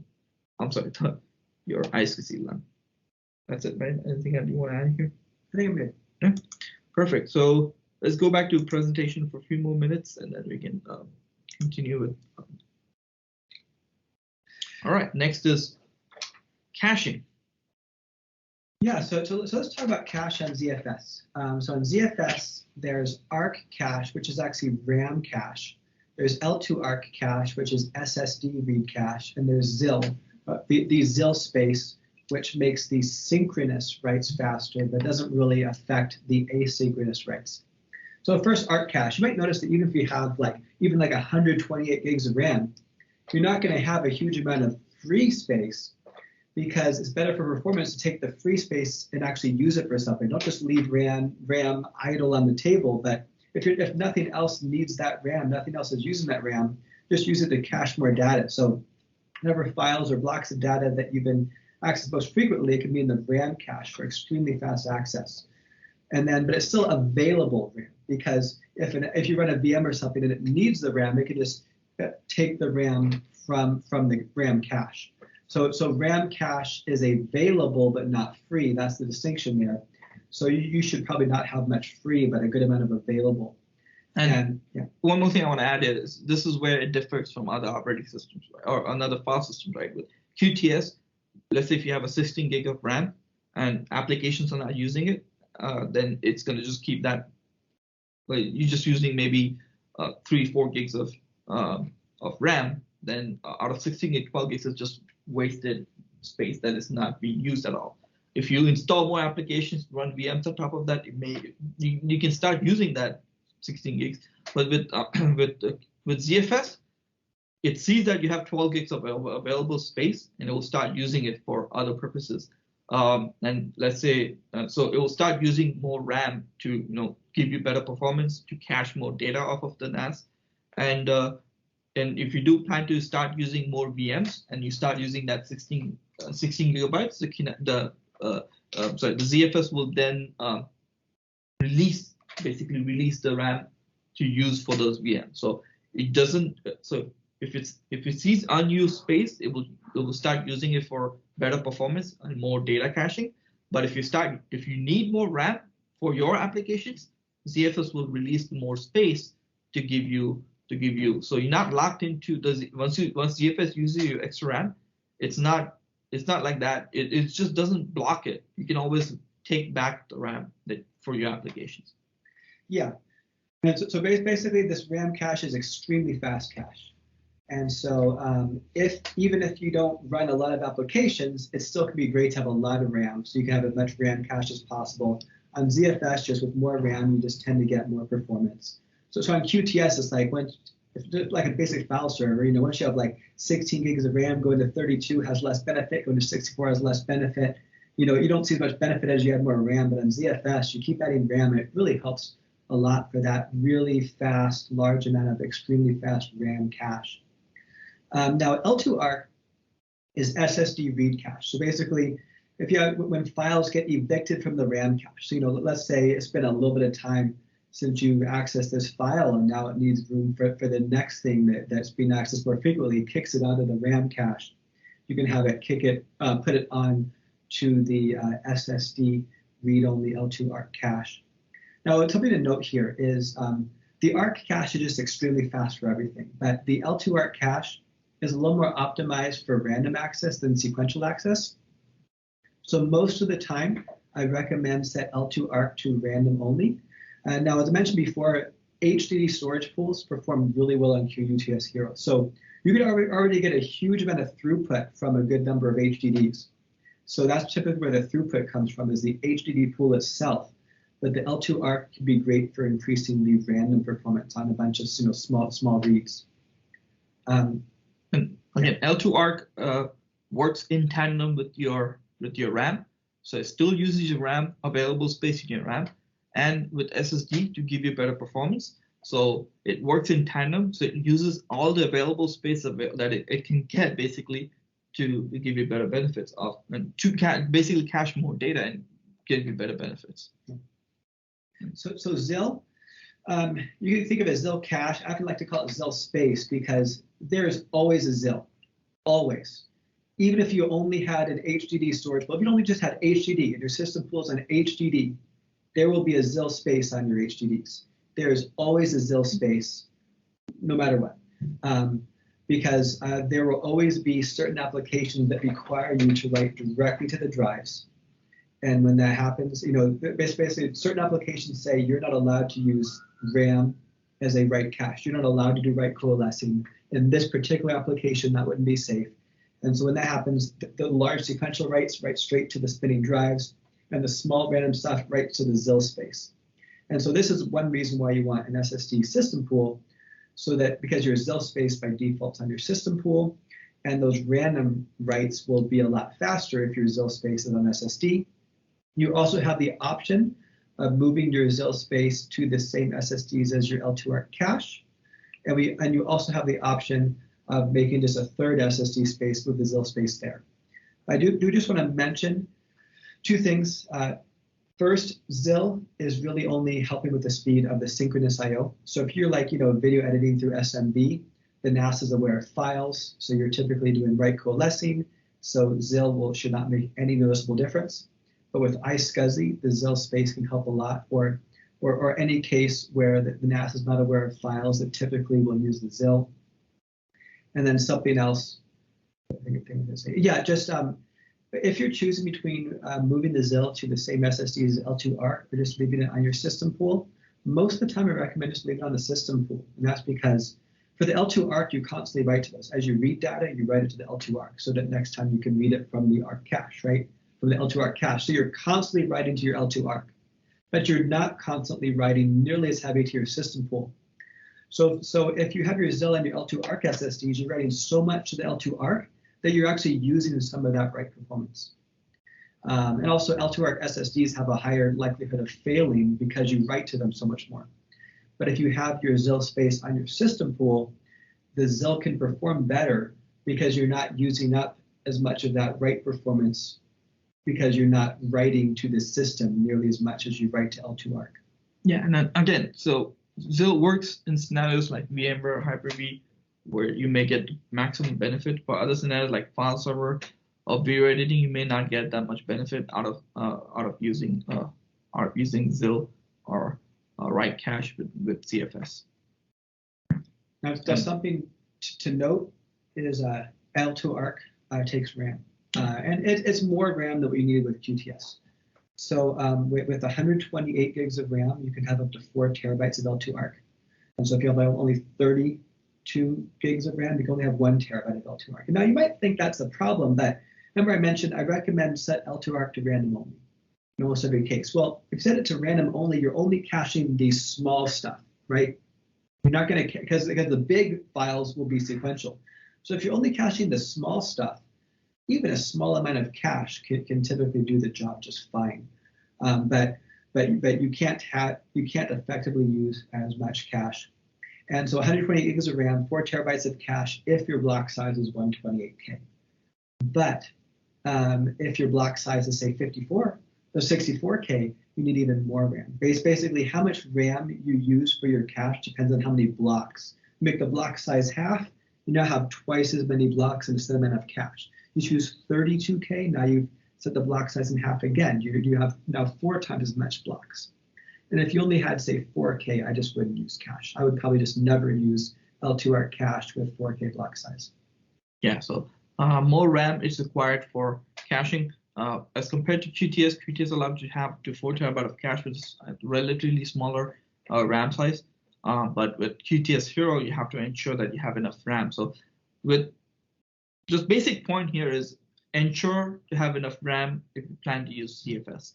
ZFS requires a lot of RAM for a lot of purposes. Basically, caching is the main mechanism where it uses a lot of RAM. Deduplication also another method where it requires a lot of RAM. So ensure that you have enough RAM available for using it with ZFS. So, and if you notice with our ZFS units, maximum memory always is very higher than comparatively QuTS units, right? QuTS may max out at 16 gigs of RAM as a max RAM, but with Hero models, we usually tend to have 128 gigs as a base max memory, and then you can always expand to a terabyte even as well for maximum for higher units as well, like QuTS units, and then I think 2490FQ I think has higher unit as well.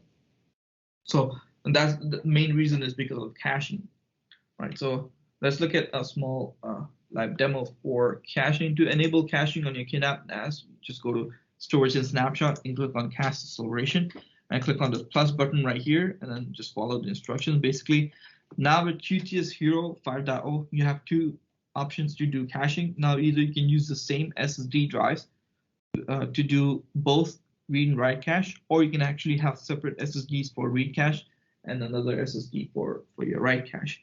If you do plan to use for same for read and write cache, even number of SSDs are required, so 2 or 4.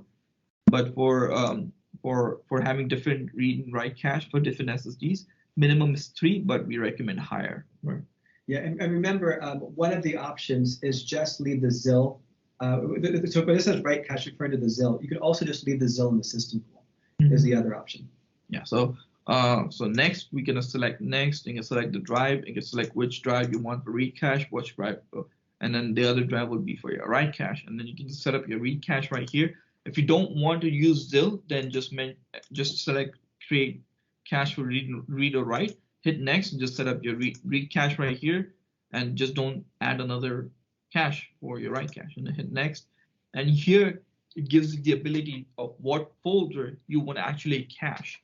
So with QNAP, you can actually select what folders you want to cache, because if, let's say, for example, if you're using it for file server where you have a lot of folders or different purposes, right? You can use QNAP NAS for your file server as a backup server, media streaming server. So you can actually have different folders for them, right? So one is for your file server, one is for your media server, third is for your backup, basically, just to give you a simple example.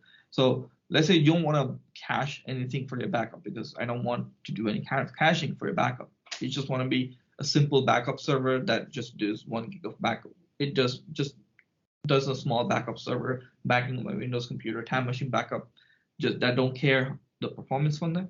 So you can just uncheck that particular backup folder, and then you have more cache space available for your media streaming or for your video editing, for your file server, right? So you can control what you want to cache, and then just don't cache the rest of that. Even for media streaming services, you may not require caching because you're limited to your file type, right? The streaming server don't require, it's 50 megabits per second. Actually, it's not, and you're limited to your streaming server. So because you're streaming 1080p or 4K videos, it doesn't require caching at all. Believe me, I've tested that. As of yet, there's no caching that requires. So you can also uncheck streaming from there as well, just easily for file server. Maybe video editing definitely would require caching. So enable it for video caching, enable it for your file server, but no, backup server, media streaming don't require read cache at all. So if you're using it primarily for those purposes, don't bother having caching at all. Basically, backup or media streaming. For other purposes, having caching is a good option. VMware, file server, video editors, Hyper-V, data store, those database applications, again, those will have benefits of having caching. So once you uncheck or check the box that you want to cache, hit next and hit random IO or IO. So you want to talk about more here? Yeah, so with L2ARC cache, it seems a little better optimized for random IO. And the Hdd storage pool tends to have amazing sequential performance. So in almost every case, it's usually better to choose random IO when with QuTS Hero, because of how big the throughput is on the Hdd storage pool already, how the L2ARC tends to be optimized a little more for random. And this is why it says you select only all IO if your cache read performance is better than pool read performance. So if you think your cache is better performance, then you may want to select all IO. But if you think your cache is the pool read performance is better than your caching, then random IO is always recommended. So once you've done that, hit select and hit create, and that will create your caching. Similarly, if you want to just do your ZIL caching, then just hit next, create that. Just select read ZIL. With ZIL, you have to always at least have minimum of 2 drives. You have to have a redundancy with ZIL caching. So RAID 1 or RAID 10, depending upon the number of SSDs. Select that. Similarly, with ZIL caching, there's no folder creation, it's storage pool. So which storage pool you want to do ZIL caching on? Anything you want to add here? Yeah, it doesn't ask you what folder to apply ZIL to, because on any folder, potentially there could be an application that says, I don't want you doing write coalescing. I want you to write straight to the drives. So there must always be a ZIL space in case a particular application says, I want you to write straight to the drives for safety purposes. Yeah, so once you have done that, hit select, hit create, that will create your ZIL caching. If you do want to use the same SSD for both read and write cache, you select the first option, hit next, select the SSD drives, and then hit next. So here you can select which storage pool you want for, which folder you want for read cache and which storage pool you want for write cache. Once you select those options, so random IO, all IO, and here QNAP will do RAID 0 on part of that SSD for read cache, and a part of the SSD will be RAID 1. So it creates two different RAID groups on that same SSD drives. For ZIL, it will use RAID 1, and for read cache, it will use RAID 0 for better performance, and ZIL basically for redundancy. And hit create, and then it will start creating that read for caching. Okay, and I think that is for caching. And the last couple of things we want to talk about is set up your NAS for optimal performance. Let's say, for example, if you do plan to use your NAS for VMware, then this is what we recommend to have for your QuTS Hero NAS. Make sure you have SSD storage pool for your operating system or apps. So if you have M.2 drives available, then use M.2s, or you can sacrifice a couple of bays on your front to do for creating a storage pool. We do considering RAID 10 would be a great option. Again, basically, but it does cut your storage in half. But we want you to consider if you can use RAID 10 if your space requirement is not that high. But if you do require a lot of space, then RAID 50, RAID 60. Actually, RAID 60 is recommended for better redundancy. Okay, choosing block, as I mentioned, choosing block K. 32K is recommended for VMware, and for database applications, if you're running a database application, then you want to run as 4K, but don't use 4K if you plan to use RAID 5 or RAID 6, right? Yeah, basically the way these work is if you do RAID 5 or RAID 6, where the block size is the same as the sector size, we end up having terrible storage. It's just bad for storage efficiency, and it's not even good for performance.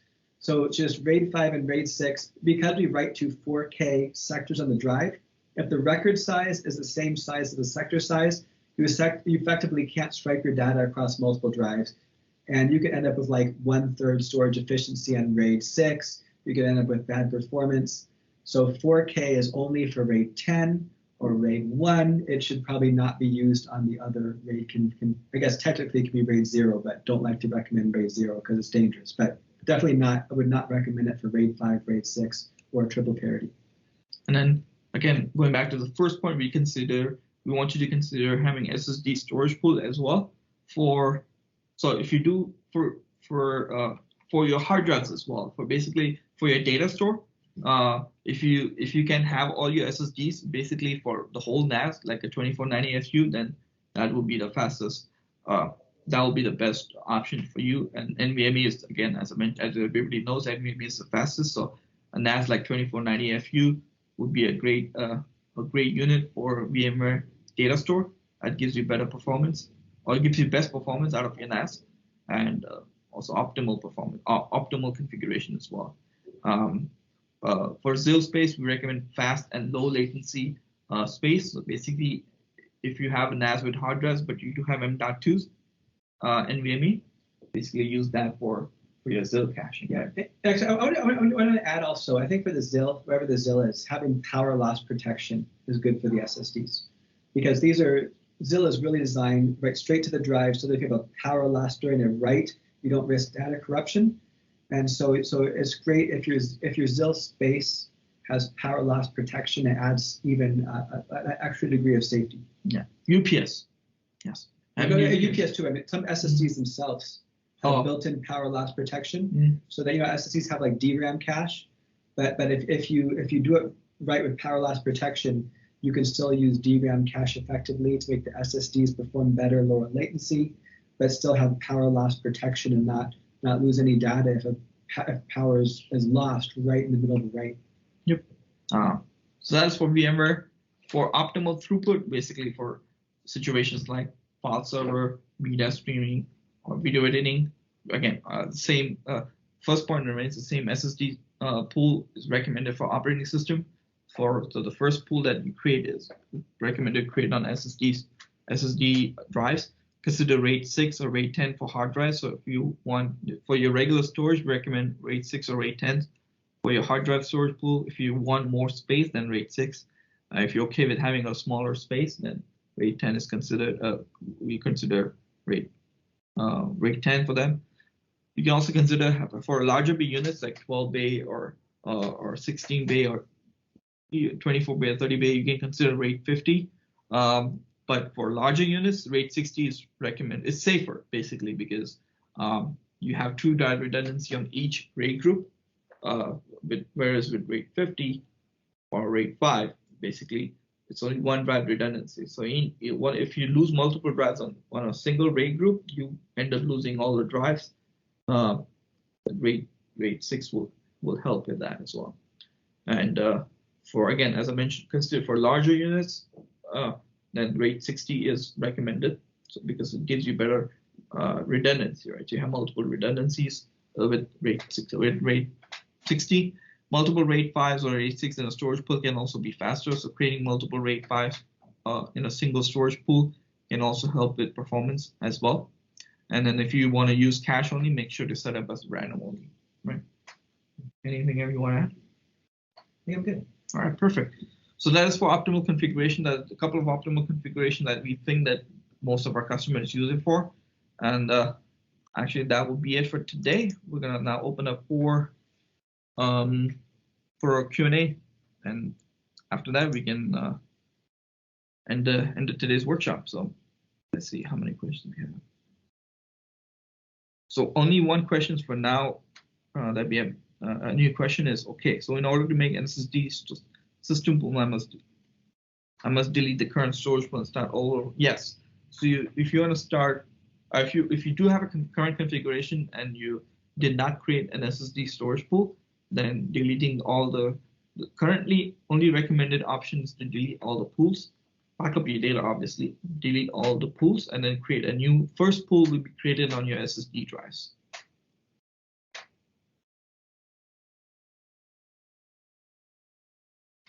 All right, so with that, we're going to open up the floor for last Q&A session before we end today's workshop.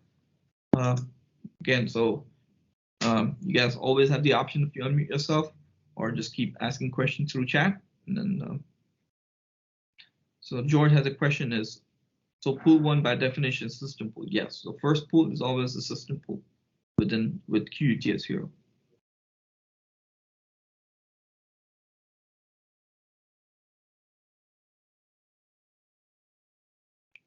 These are just started no data on the NAS, but perfect. So that's a great time for this workshop then for you.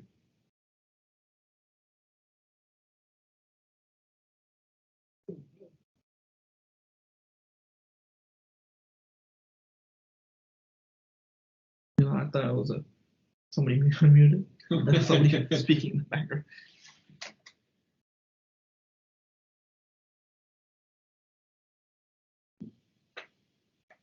We covered most of the things today, right? So yeah, mostly configuration. Also, this is a good chance to ask you guys, if you guys have any further recommendation of what future workshop should look like, or what you guys want to, what topics you guys want to consider doing for us to do in the future, you can always let us know. Our Docker containers fully support getting all Docker Hub and QuTS Hero. The container station is supported with QuTS Hero. Yeah. Yeah, and the container station does have access to the Docker Hub. Yes. So the same thing with QuTS. So just download container station, and you will have access to all the containers from the Docker Hubs as well. Just as I was saying, yeah, if you have any further suggestions for us, you can always email us at ussales@qnap.com or just let us know here. We'll be posting this particular workshop on our on our YouTube channel. So if you guys missed it, if you want to go back and look up some information, you can always just look up the follow-up email we'll be sending shortly, and then you can always play back that YouTube video. And we have done a lot of workshops this year. So if you want to have access to all the workshops, you can always go to QNAP Live. Go to our QNAP channel on our YouTube channel, on YouTube, and then you can get access to all the recorded workshops that we have previously. And if you look over this video again, you might have more questions, and that's fine. So yeah, it could be USA Sales, it could be our emails, you can message me on Reddit. We're very happy to answer questions that might come to your mind as you're considering this later.